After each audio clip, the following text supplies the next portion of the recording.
Niti Aayog releases the third edition of Sustainable Development Goal India Index and Dashboard 2020-21. India's overall SDG score improves by 6 points. Mizoram, Haryana, Uttarakhand are the top gainers in 2020-21. Border Security Force makes biggest drug haul in years, seizes 54 kilogram of heroin in Bikaner sector at Rajasthan-Pakistan border. Drugs reportedly smuggled from Pakistan.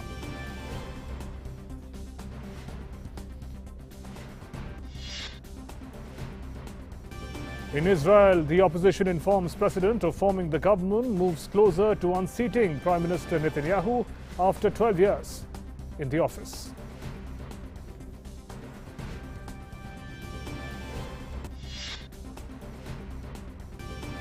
And Team India ready to take on New Zealand in the ICC World Test Championship final in England.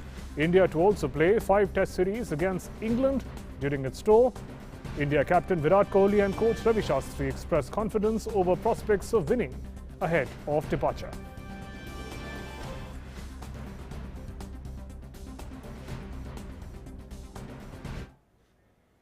And let's now look at our big news.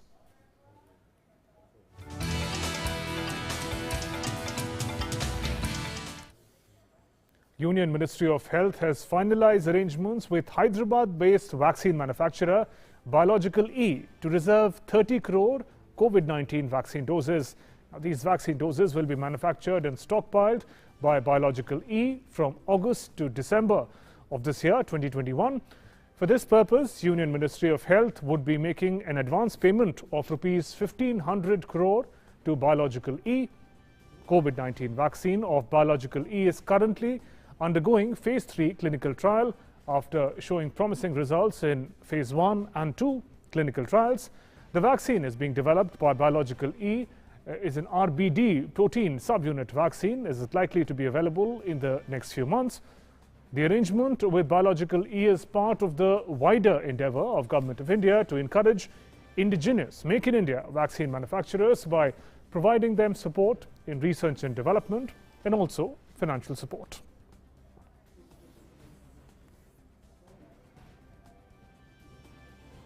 And my colleague Surekha is joining us from Hyderabad with more updates on this story.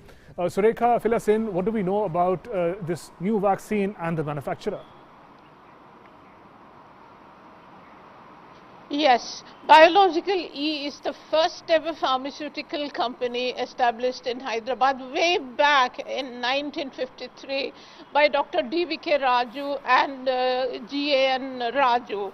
Now, third generation family is running this Biological E company successfully, and last August it has made a license agreement with Houston-based health sciences university called Baylor College of Medicine for transfer of technology of COVID-19 vaccine. This is in August 2020 itself, when we were just hit by first wave in March. So to speak, they are ready already. They have finished the very promising, like you said, the first and the second trials. And then now they are in the third clinical trial. This vaccine making is not new to Biological E. It has been making, who qualified 8 vaccines like measles and TB and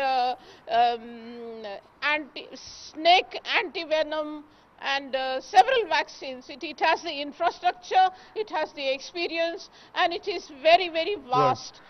Besides what it is 30 crore doses that it is going to come up with soon from August through December, it has also a couple of other vaccine candidates in collaboration with Johnson & Johnson, etc. But these 30 crore doses, looks like the second wave already India has handled very well, and in this program, central government's program called Vaccine Maitri, this vaccine also, if added, Covaxin, Sputnik and Covishield, and now the brand new one coming in, but to be brought in by by Biological E. Right, Surekha, also given that the new vaccine is expected to be available in a few months, an important step forward as far as availability of wide diversity of vaccine for Indians in the country.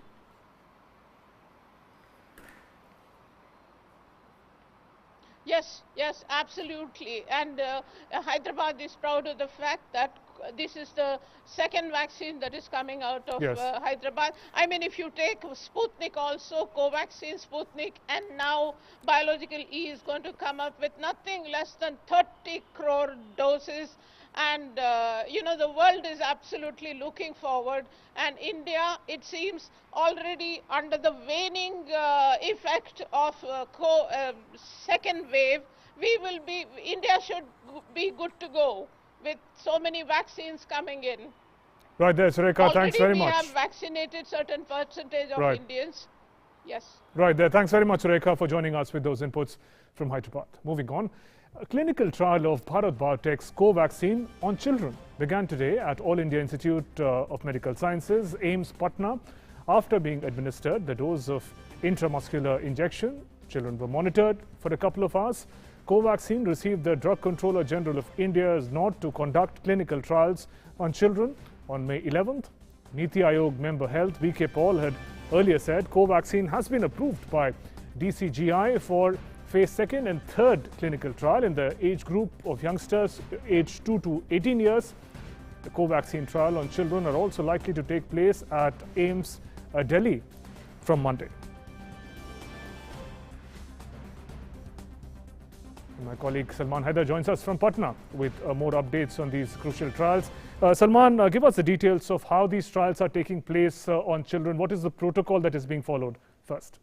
Yes, Shubhendu, these are phase 2 and 3 trials for the age group of 2 to 17 years. Initially, the vaccine doses are being given to 12 to 17 years age group of children. The protocols are being followed. As you know, it has a set guidelines for the clinical trial, and there is ethics committee and all that. Every norms are being followed. CM Singh, the superintendent of AIIMS, told me that all the norms are being followed and registration is almost complete. As you know, the clinical trial on children are being conducted at 3 places. AIIMS Patna, AIIMS Delhi, and one hospital in Pune. So around 175 subjects would be taken in each of them. So registration is almost complete, and vaccination is also, vaccine doses are also being given to the children of 12 to 17 years age group right now. In phase 3, the vaccine doses will be given to the age group of 2 to 12 years. So the process is going on, and as you know, it is a long drawn process. Right. And after 4 weeks, the second dose will also be given to them. Yes, right. And Salman, broadly, of course, the trials are on. Broadly, how long will it take for us to know the results of whether a particular vaccine is safe for our youngsters or not? Actually, the data will be collected and collated, and then the investigators will come to a conclusion about the efficacy of the vaccine. Vaccine is safe. It has already been said that vaccine is safe for children, and as far as the children are concerned, to which the doses are given, are safe and healthy. There is no problem in that. If everything goes well, then we can expect that in coming 3 months, the vaccine will be ready to be administered to the children of 2 to 17 years age group. Yes, Shivandu. Right there, Salman. Thanks very much for joining us with those inputs from Patna. And meanwhile, India has achieved a significant milestone in its fight against Kobet pandemic. The ongoing vaccination drive today, some updates on 138th day of the nationwide drive. The cumulative COVID vaccination coverage has crossed the 22 crore mark. A total of over 24,26,265 vaccine doses were given just in the past 24 hours. With this, cumulative number has reached 22 crore 10,43,693. Bihar, Delhi, Gujarat, Haryana, Karnataka, Madhya Pradesh, Maharashtra, Rajasthan, Tamil Nadu, Uttar Pradesh and West Bengal have vaccinated over 10 lakh beneficiaries of the age group of 18 to 44 years for the first dose. Let's now take a look at the updated figures on COVID pandemic from across the country. India reported 1,34,154 new COVID cases yesterday. As per Union Health Ministry, 2,11,499 recoveries were recorded in the past 24 hours, taking the cumulative total of recovered patients to 2,63,90,584. Now with this, more daily recoveries than daily new cases have been registered for 21 consecutive days now. Also, following a steady growth of recovery rate increases to 92.79%. India's total active caseload stands at over 17 lakh as of today. The country's present active caseload comprises 6.02% of the total positive cases. The fatality rate stands at 1.19%. And the testing capacity for COVID has also been substantially ramped up, with a total of 35.3 crore tests conducted so far. Of this, 21,59,873 samples were tested yesterday.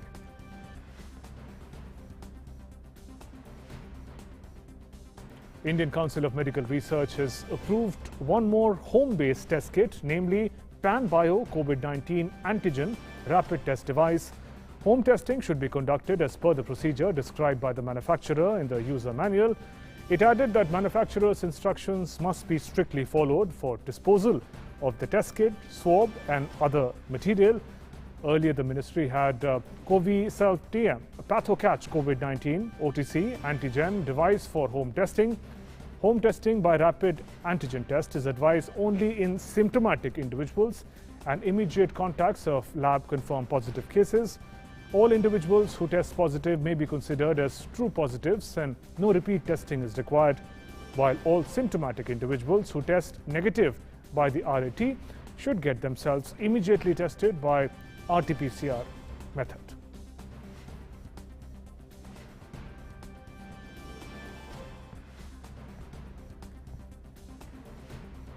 Now, in what has been dubbed as a breakthrough treatment to prevent severe COVID-19 illness, BLK Max Super Speciality Hospital has successfully administered monoclonal antibody cocktail or MAC therapy in two of its extremely high-risk coronavirus senior citizen patients on Tuesday, saving them from developing more severe complications.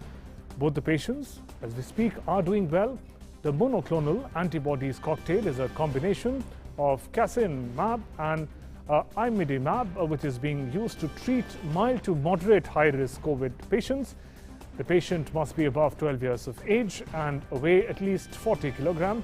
Roche India and Cipla had announced the launch of antibody cocktail in India last week. Union Home Minister Amit Shah today inaugurated 9 oxygen plants to be operated by Vallabh Youth Organization in the presence of Chief Minister Vijay Rupani and others via video conferencing. Oxygen plants were inaugurated at Ahmedabad, Jamnagar, Mehsana, Dwarka, besides other locations. Speaking on the occasion, Amit Shah said fight against COVID was fought by 135 crore countrymen along with the government. He added that efforts of health workers and frontline workers have helped us to overcome various challenges. इस विपदा के समय में अग्रिम पंक्ति के स्वास्थ्य कर्मियों ने, डॉक्टर, नर्सिस और स्वयंसेवी संस्थाओं ने, स्वयंसेवकों ने जिस प्रकार से अपने आप को अपना हित भूलकर समाज के लिए, दर्दियों के लिए, गरीबों के लिए काम किया है, वो मैं सभी को साधुवाद देना चाहता हूं और उन्हीं के कारण ये लड़ाई इस मुकाम पर पहुंची है. And he added that the biggest challenge during the second wave of COVID was that availability of medical oxygen. Asserted that under Prime Minister's leadership, India patiently fought this wave and tackled the situation. इस बार जब दूसरी लहर आई तब सबसे बड़ी चुनौती oxygen की थी। आमतौर पर भारत में 1000 मैट्रिक टन ऑक्सीजन चाहिए होता था हर रोज, और उसकी रिक्वायरमेंट बढ़कर लगभग 10,000 मैट्रिक टन तक पहुंच गई। 10 गुना रिक्वायरमेंट बढ़ जाने के बाद उसको एक महीने के अंदर पहुंच पाना एक बहुत बड़ी चैलेंज थी। मगर मोदी जी के नेतृत्व में भारत सरकार ने और सभी राज्य सरकार इस चैलेंज को स्वीकार किया और इसके खिलाफ हमने लड़ना शुरू किया।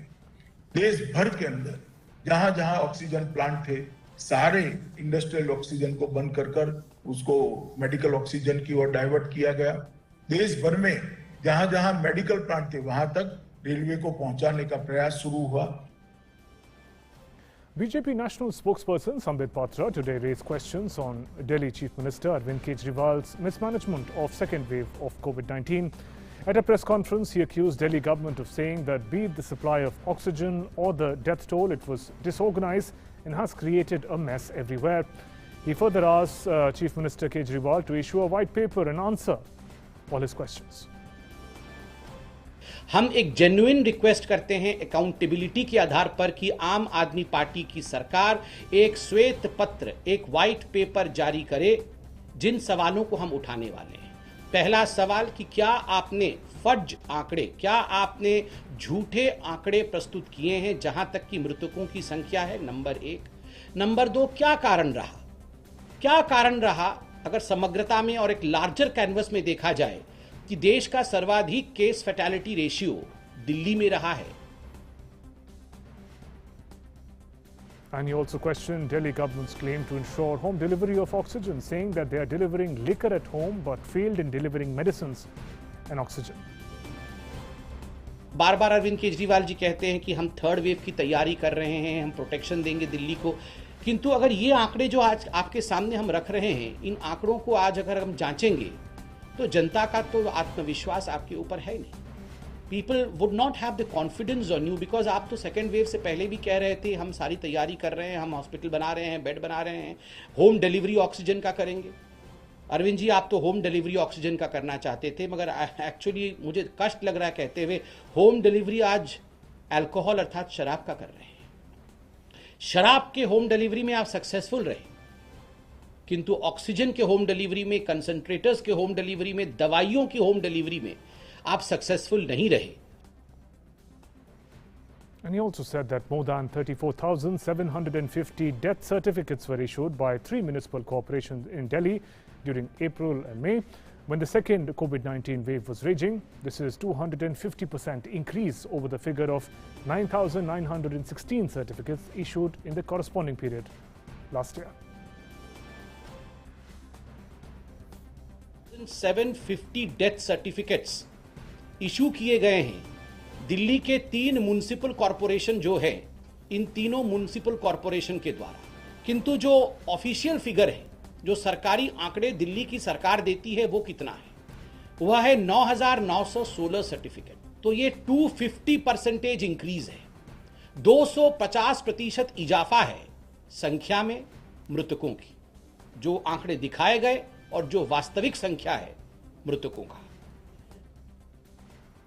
Moving on, overcoming all hurdles and finding new solutions in the times of pandemic, Indian Railways is continuing its journey of bringing relief by delivering liquid medical oxygen to various states across the country. So far, Indian Railways has delivered more than 23,741 metric tons of LMO, that's liquid medical oxygen, in more than 1,405 tankers to various states across the country. It may be noted that 344 oxygen express rails have completed their journey so far and brought relief to various states. As of date, oxygen expresses loaded over 8,000 metric ton of liquid medical oxygen from Jharkhand, over 7,100 metric ton from Odisha, over 6,300 metric ton from Gujarat, over 1,300 metric ton from West Bengal, and some 488 metric ton from Maharashtra. Also, 218 metric ton from Chhattisgarh and 164 metric ton of oxygen from Andhra Pradesh for delivery across the country.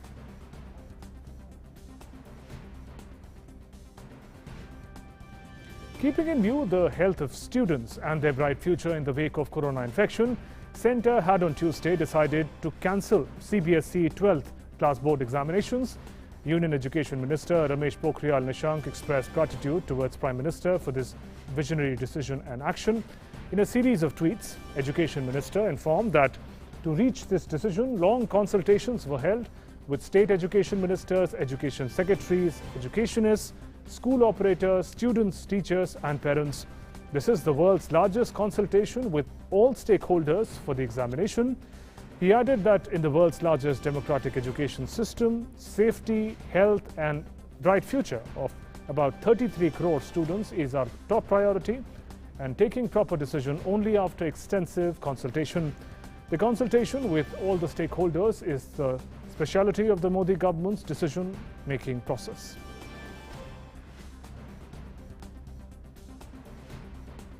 Uttar Pradesh today joined the list of states who have decided to cancel Class 12th board examination, taking cue from the centre. Other states on the list are Haryana, Uttarakhand, Madhya Pradesh, Maharashtra, Rajasthan and Goa. In a tweet, Uttar Pradesh Chief Minister Yogi Adityanath said, board examinations of 10th and 12th of the Board of Secondary Education will not be conducted in the current academic session. He added that health, safety of our children is top priority. जो विद्यार्थी ने high school में जो अंक प्राप्त किए हैं वो, और जो उसने फर्स्ट ईयर में अंक प्राप्त किए हैं वो, हम पहले उन दोनों को जोड़ेंगे। उनका जो औसत होगा वही उनके अंक पत्र में उसका अंकन होगा अंक के रूप में। अगर कहीं पर फर्स्ट ईयर की परीक्षा पिछली बार प्रमोशन हुआ होगा, उसने नहीं दी होगी, तो उस परीक्षा के स्थान पर, फर्स्ट ईयर के अंक के स्थान पर जो प्री बोर्ड इंटरमीडिएट में हुआ है उसको हम जोड़कर फिर उसका अंकन करेंगे, उसके हाई स्कूल के अंकों को जोड़कर, यानी हाई स्कूल का अंक और प्री बोर्ड का अंक फिर जुड़ेगा। फर्स्ट ईयर के अंक नहीं हैं, उसके आधार पर हमारा रिजल्ट निकलेगा। And many other states are expected to follow suit, but Bihar and Kerala, which have already held Class 12th exams in full or in part, will work on the next steps. While Assam and Tripura are keen on holding the exams as soon as the second wave of the pandemic ebbs.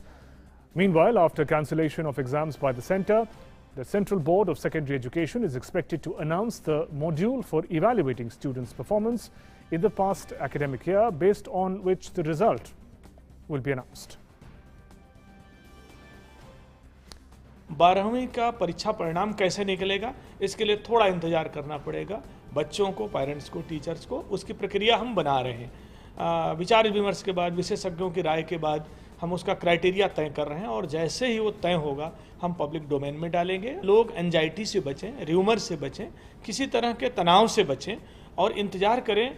हम उम्मीद करते हैं कि लगभग 2 हफ्ते के अंदर हम क्राइटेरिया तय कर लेंगे कि 12वीं की परीक्षा का परिणाम किन किन पैमानों पर निकल करके सामने आएगा। लगभग 2 हफ्ते का समय लगेगा, क्योंकि ये बहुत लंबा विचार विमर्श करना पड़ेगा और इसमें लगभग 14 लाख बच्चे हैं जिनका रिजल्ट, जिनके तमाम सारे प्रश्न पत्रों का या जिनके जो उनके विषय हैं उनका डाटा हमें लेना पड़ेगा, उसमें थोड़ा समय लगेगा।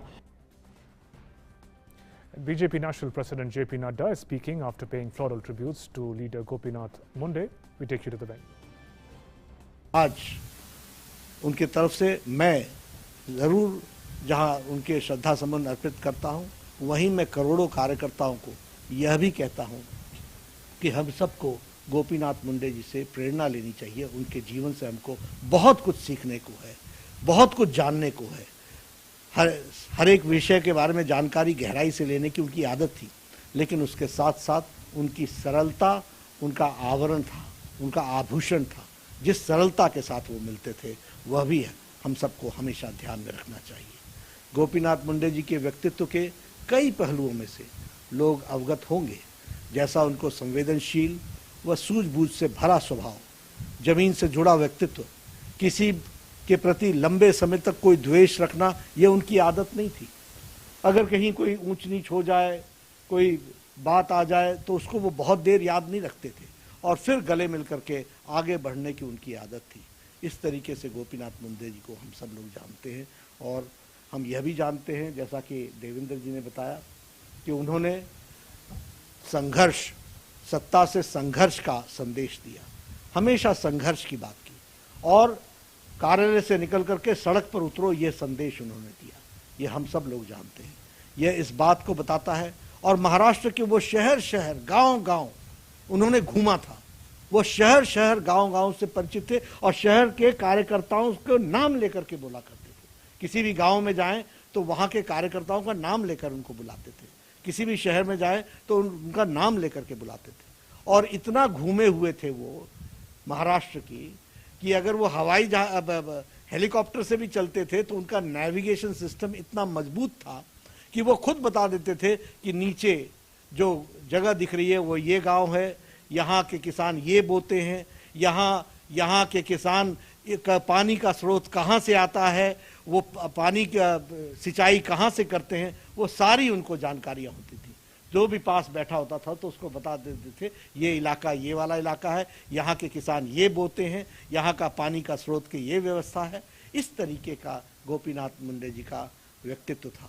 किसानों के प्रति उनका लड़ना, किसानों की आवाज़ उठाना, किसानों के प्रति समर्पित होकर के काम करना, यह उनके जीवन में जिसको कहते हैं गोपीनाथ मुंडे का व्यक्तित्व इसका पर्यायवाची था। अगर हम गोपीनाथ मुंडे जी को माने तो गोपीनाथ मुंडे जी पिछड़े, दलित, वंचित, शोषित, किसान, इन सब के वो वक्ता, उन सब के वो रिप्रेजेंटेटिव भी थे, इन सब को प्रतिरक्षित भी करते थे और इनकी आवाज़ को वो बहुत अच्छे तरीके से हर फोरम पर रखना का प्रयास करते थे। गरीबी और सूखे से त्रस्त बीड़ जिले में के लोगों के दुर्दशा के खिलाफ भी उन्होंने संघर्ष किया। उनका युवा मन एक अमिट छाप छोड़ता है हम सब के लिए। गरीबों के उत्थान के प्रति, श्रद्धेय मुंडे जी के प्रति उनका दृढ़ निश्चय उनके कार्यों में दिखता था। उन्होंने गरीबों के लिए सस्ते भोजन की योजना और उसके साथ साथ उसकी शुरुआत की। उन्होंने मुंबई में स्लम पुनर्वास योजना की शुरुआत की, जो स्लम बस्तियों में रह रहे लोगों के लिए वरदान की तरह सिद्ध हुई।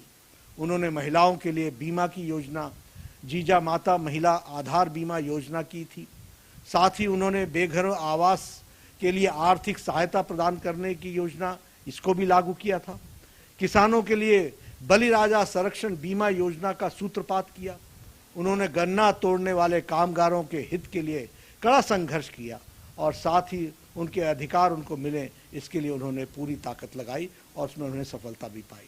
बाद में उन्हीं के द्वारा दिखाए गए रास्ते पर जब महाराष्ट्र में हमारी देवेंद्र फडणवीस जी के नेतृत्व में भारतीय जनता पार्टी की सरकार बनी तो उन्हें के प्रेरणा से गन्ना तोड़ने वाले कामगारों के लिए अलग से महामंडल बनाया गया और इसके माध्यम से उनकी सेवा की गई। श्रद्धेय गोपीनाथ जी अपनी छोटी सी आयु में ही महाराष्ट्र में भाजपा संगठन की नींव रखी और भाजपा को दलितों, पिछड़ों, गरीबों और मजदूरों तक पहुंचाने का भगीरथ प्रयास किया। उसी के बल पर आज भारतीय जनता पार्टी महाराष्ट्र में सबसे बड़ी पार्टी के रूप में प्रतिष्ठित होती है। जब केंद्र में नरेंद्र मोदी जी की अगुवाई में भाजपा की सरकार बनी तो गोपीनाथ मुंडे की कार्यकुशलता देखते हुए उन्हें गांवों, गरीब, मजदूरों, दलितों और पिछड़ों के उत्थान के लिए ग्रामीण विकास मंत्रालय का प्रभार दिया गया। बहुत कम समय वो इसके यहाँ मंत्री रह सके। हम सब जानते हैं कि ईश्वर ने उनको असामयिक हम सब से छीन लिया, लेकिन उनकी सोच गरीबों के प्रति जो समर्पण था उसको ध्यान में रख करके हम जानते हैं कि आज मोदी जी ने 7 साल में जो काम किसानों के लिए, दलितों के लिए, गरीबों के लिए, वंचितों के लिए, पीड़ितों के लिए पिछले 7 साल में जो काम किया है, वो सब काम में के दृष्टि को अगर देखेंगे तो कहीं न कहीं जो गोपीनाथ मुंडे जी की इच्छा थी उसको साकार करने में प्रधानमंत्री जी के नेतृत्व में भारतीय जनता पार्टी की सरकार सफल हुई है, ये हम जानते हैं। It was BJP Chief JP Nadda remembering late Gopinath Munde. Moving on, the government has decided to extend the validity period of Teachers Eligibility Test or TET qualifying certificate from 7 years to a lifetime with retrospective effect from 2011. The respective state governments and union territories will take necessary action to revalidate or issue fresh TET certificates to those candidates whose period of 7 years has already elapsed.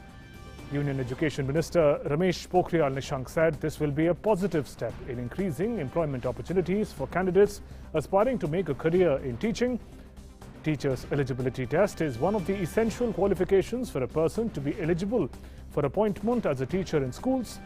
The guideline dated 11 February 2011 of the National Council for Teacher Education laid down that TET would be conducted by state governments and the validity of the certificate was 7 years from the date of passing the exam. The Ministry of Labour and Employment government has issued an order and has constituted the expert group to provide technical inputs and recommendations on fixation of minimum wages and national floor minimum wages. The group has been constituted for a period of 3 years from the date of notification. The expert group will give recommendations to government on minimum wages and national floor wage. To arrive at the wage rates, the group will look into international best practices on wages and evolve a scientific criteria and methodology for fixation of wages. Let's now move on to our developing story.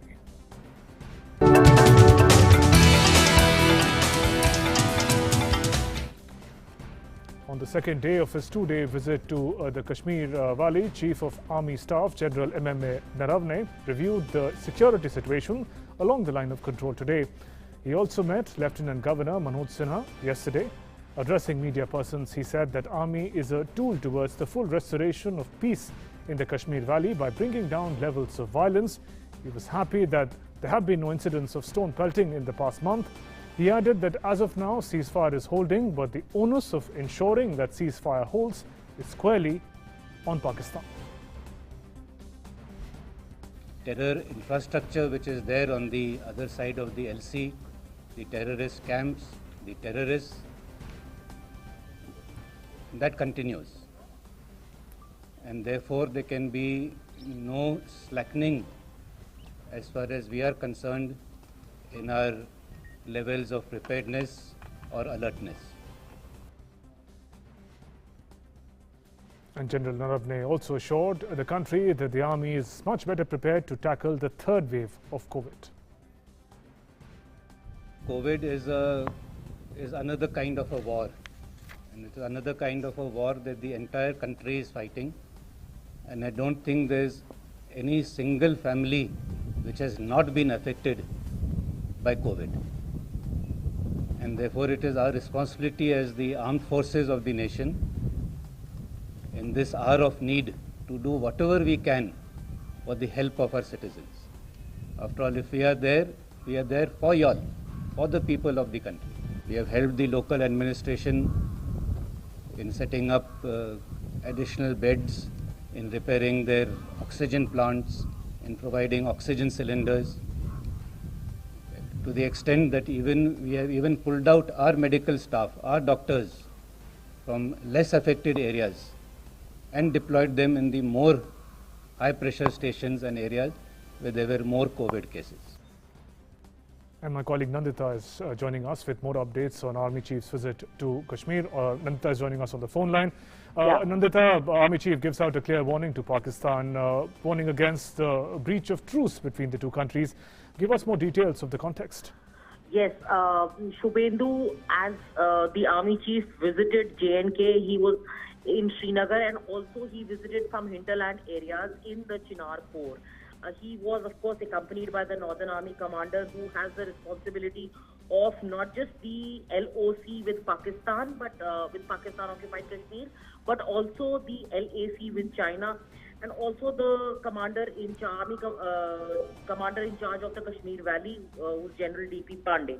So basically, he was there to review the morale of the troops and the preparedness, because this is, of course, 1 year since we have been in a standoff with the Chinese PLA army, and our resources and our attention has been focused on the LAC. So although there has been a truce, sort of a ceasefire, which has been reached with Pakistan, the 2003 ceasefire was all but in name, because it was continuously being violated, unprovoked firing by Pakistan. But now the Army Chief is saying that the situation has been very peaceful in the last 1 month. He was very happy that there were no incidents of stone pelting witnessed, and he was saying that slowly but surely peace is returning. He was also very, he emphasized that army is just a tool and a whole of government approach. These are his words. That whole of government approach is, of course, working towards the peace in the Kashmir Valley. But army is just a tool of that, and the army is trying to bring down the levels of violence by getting the terrorists to join the mainstream and shunning violence. He also urged the youth to shun violence, because he said that this has not led you anywhere in the past to more than 20 years. Also, Shubhendu, he said that he had taken stock of the preparations for the Amarnath Yatra.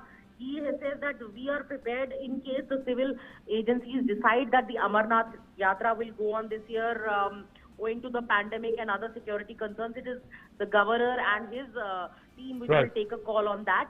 Also, he was very categorical, Shubhendu, that he lauded the army's efforts in fighting the pandemic. He said right, that... Nandita. Yes. Right. Right, Nandita, thanks very much for joining us with those inputs. Thanks very much. And the Border Security Forces made the biggest drug haul in years by seizing some 54 kilogram of contraband in Bikaner sector at Rajasthan-Pakistan border. The drugs were reportedly smuggled from Pakistan. The seizure is said to be the biggest haul in the history of BSF at Rajasthan border.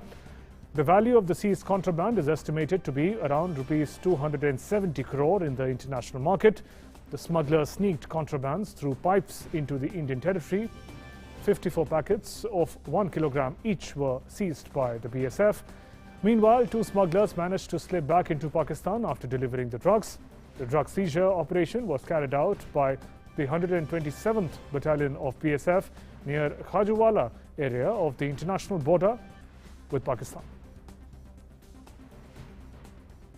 And moving on to now our National Prime segment.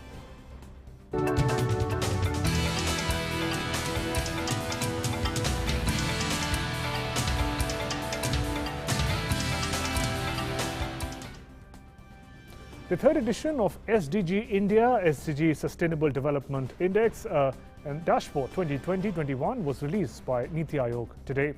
Niti Aayog Vice Chairperson Dr. Rajiv Kumar launched the report titled SDG India Index and Dashboard 2020-21 Partnerships in the Decade of Action in the presence of Member Health Dr. V.K. Paul, CEO Amitabh Kant and advisor Sayukta Samadar. India's overall Sustainable Development Goal score improved by 6 points from 60 in 2019 to 66 in 2020-21. Mizoram, Haryana, Uttarakhand are the top gainers in 2020-21 in terms of improvement in the score from the earlier one, 2019, with an increase of 12, 10 and 8 points respectively. Top 5 states in SDG India Index includes Kerala with 75 points, Himachal Pradesh and Tamil Nadu with 74 points each, Andhra Pradesh, Goa, Karnataka, Uttarakhand with 72 points, Sikkim with 71 points, Maharashtra with 70 points. The bottom 5 states include Bihar with 52 points, Jharkhand with 56 points, Assam with 57 points, Arunachal Pradesh, Meghalaya, Rajasthan, Uttar Pradesh with 60 points each, Chhattisgarh, Nagaland, Orissa with 61 points. Meanwhile, Chandigarh is the top performing union territory with 79 points. Now, since its inaugural launch in 2018, the index has been comprehensively documenting and ranking the progress made by states and union territories towards achieving Sustainable Development Goals (SDG). The India Index 2020-21, developed in collaboration with United Nations in India, tracks the progress of all states and union territories on some 115 indicators. And my colleague Arun Sharma is joining us for more. Arun, take us through the key takeaways from this index, SDG Sustainable Development Goals Index that has been released.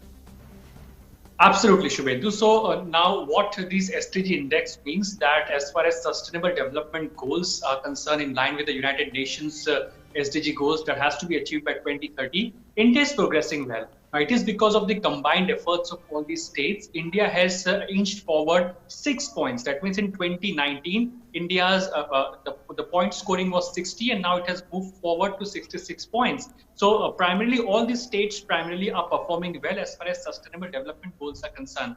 And now in 2021, the number of goals and number of indicators have also been increased in 2021. That means earlier there were only 13 goals and close to 60 indicators, but now that has been qualitatively and quantitatively increased to 115 indicators. Now these indicators includes health, education, hygiene, sanitation, water, and of course, all the initiatives look at in last 7 years, like Swachh Bharat Abhiyan, Awas Yojana, Ujjwala Yojana, Ujala Yojana. So all these schemes and initiatives have played a significant role primarily to bring a change in various states and districts as far as SDG goals are concerned, as I mentioned the earlier parameters.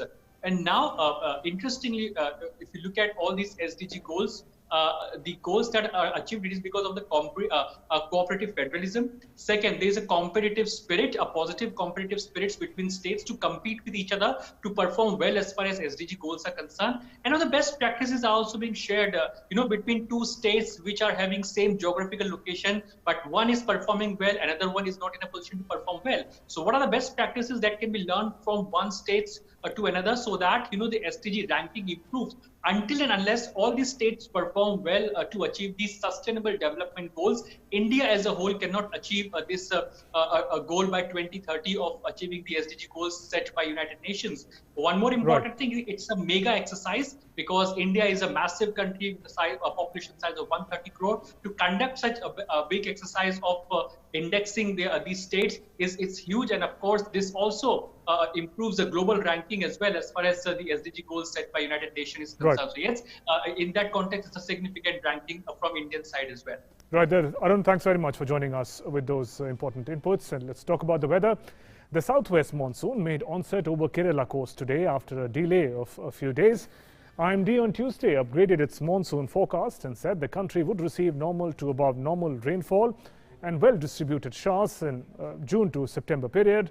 Fairly widespread rainfall and thunderstorms with heavy rains have been predicted at isolated places over northeast of India from June 8th to 10th.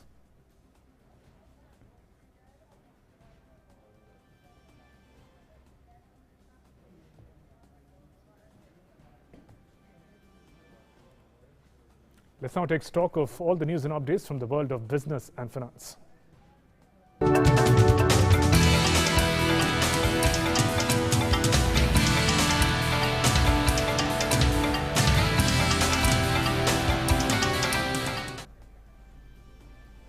And my colleague Tanvi joins us for Business Prime.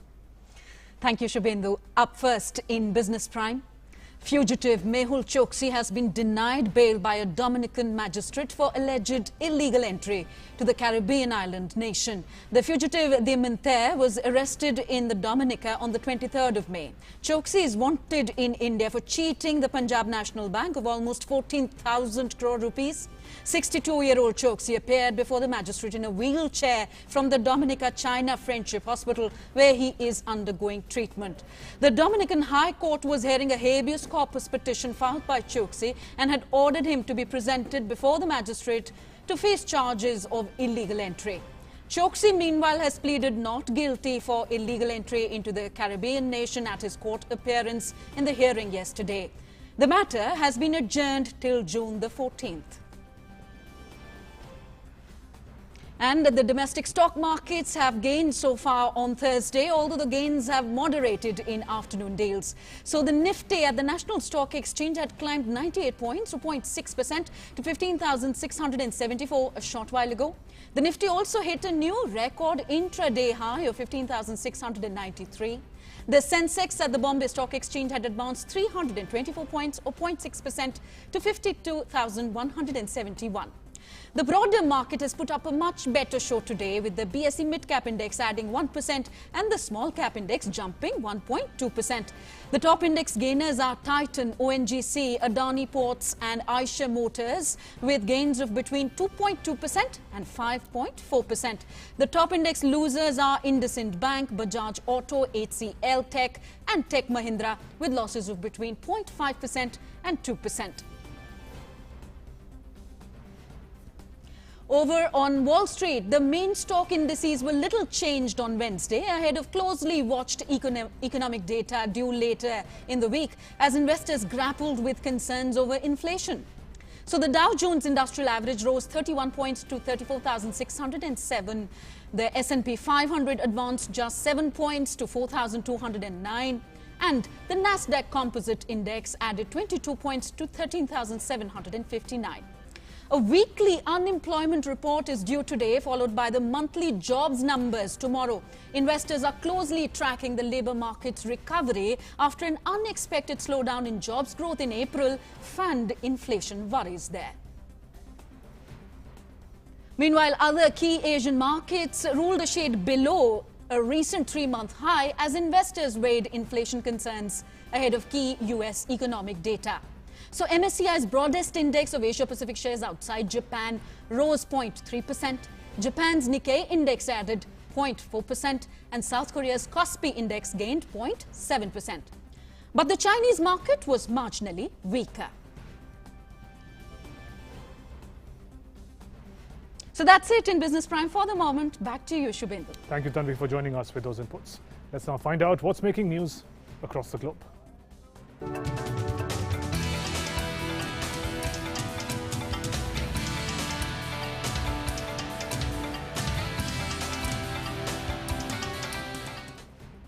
Israel Prime Minister Benjamin Netanyahu opponents announced that they have reached a deal to form a new governing coalition, paving the way for ouster of long-time Israeli leader. Dramatic announcement by opposition leader Yair Lapid and his main coalition partner Naftali Bennett came shortly before a midnight deadline and prevented what could have been Israel's 5th consecutive election in just over a couple of years. Under the agreement, Lapid and Bennett will split the job of Prime Minister in a rotation. Bennett is to serve the first 2 years, while Lapid is to serve the final 2 years. The agreement still needs to be approved by Knesset or the Parliament of Israel in a vote that is expected to take place early next week. If it goes through, Lapid and a diverse array of partners that span Israeli political spectrum will end Netanyahu's record-setting but divisive 12-year rule. Let's also look at the COVID-19 situation from across the world. The world continues to fight the COVID pandemic. So far, over 17 crore 24 lakh 1,000 people have tested positive for coronavirus globally. The number of recoveries stand at more than 15 crore 50 lakh 27,000. As many as 37 lakh 7,000 people have died worldwide due to COVID-19. United States continues to register a maximum number of COVID-19 cases in the world. More than 3 crore 41 lakh people have tested positive for coronavirus in the country, while the deaths so far due to the virus in the United States are over 6 lakh 10,000. Malaysia continues to witness strict third nationwide lockdown amid a surging third wave of COVID-19. Only essential businesses, including supermarkets and medical clinics, are allowed to operate during the lockdown's first phase from June 1st to 14th. Most schools are closed and shopping malls have also been shut. Only 2 people from each household are allowed to go out to buy essentials or for medical services, with movement limited to about 10-kilometer radius. Travel between most parts of the country has been banned for months. Malaysia reported over 7,700 new coronavirus cases yesterday, bringing the total number of infections recorded in the country to 5,87,165. Malaysia had also announced an additional $9.70 billion stimulus package to help those affected by the lockdown. And time now for all the action from the world of sports.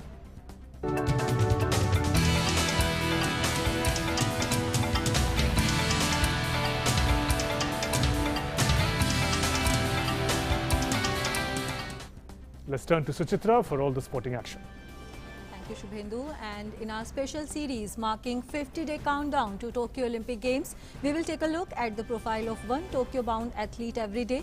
We are starting with ace shuttler and Olympic silver medalist PV Sindhu, who is all set to represent India in the upcoming Tokyo Olympics.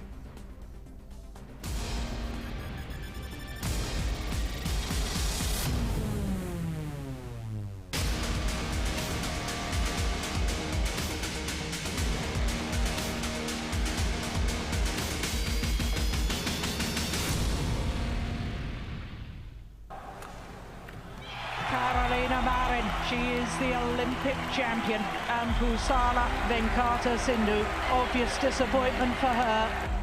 I was a bit sad when I couldn't get that gold at the Olympics, but my coach told me that, and my parents told me that you have got what you have not expected, and you have to be happy about it. I've achieved at Rio silver, but this time I have an opportunity to do better, so I want to change the color to gold.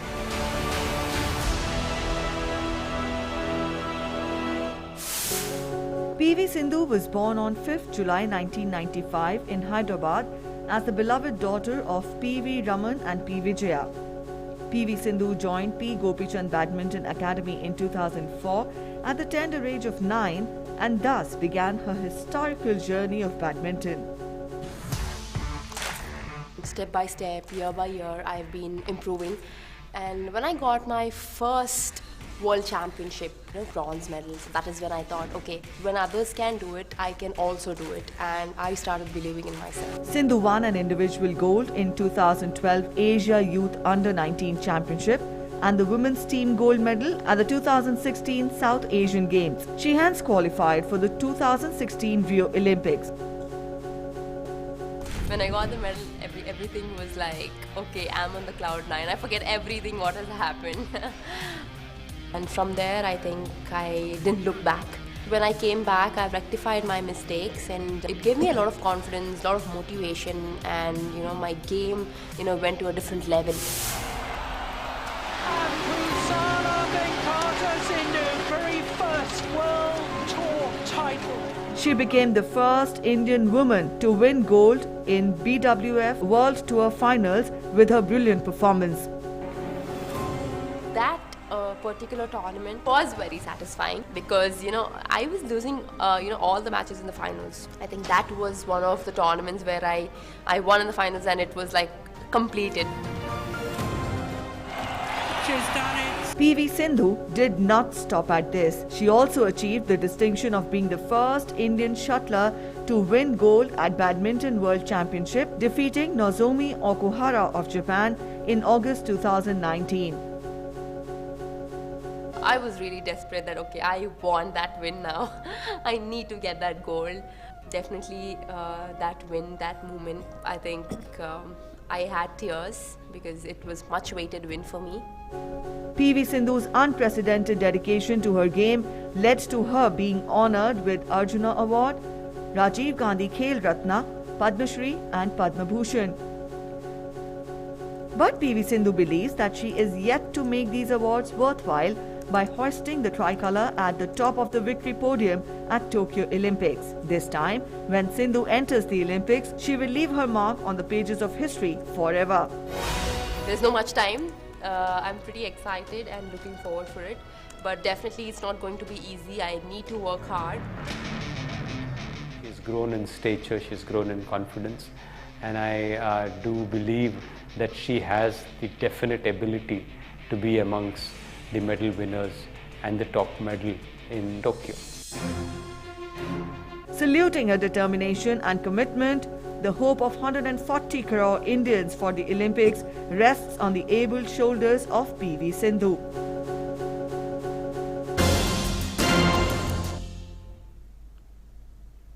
The Indian men's and women's squads have left for the England tour. BCCI has shared pictures of the players readying to board the flight to England on their official Twitter account. Both the men's and women's team will be flying in the same chartered flight in a historic first. Upon reaching, they will head into a straight 10-day quarantine. Regular tests will be conducted during the period of isolation. Players' activity will be allowed in a gradually increasing manner after each round of negative testing. The Indian men's team will begin their England tour with the World Test Championship final against New Zealand in Southampton from June 18th. They will then face England in a 5-test series starting in Nottingham from August 4th. The women's team, on the other hand, will play a one-off test apart from 3 ODIs and 3 T20 internationals against England from June 16th to July 15th. So those were some sports updates. Back to you, Shubhendu. Thanks very much, Suchitra, for joining us with those inputs. And with that, we conclude this edition of Midday Prime. Just a gentle reminder, please do continue to follow all COVID-related appropriate behavior, including wearing a mask at all times. Namaskar.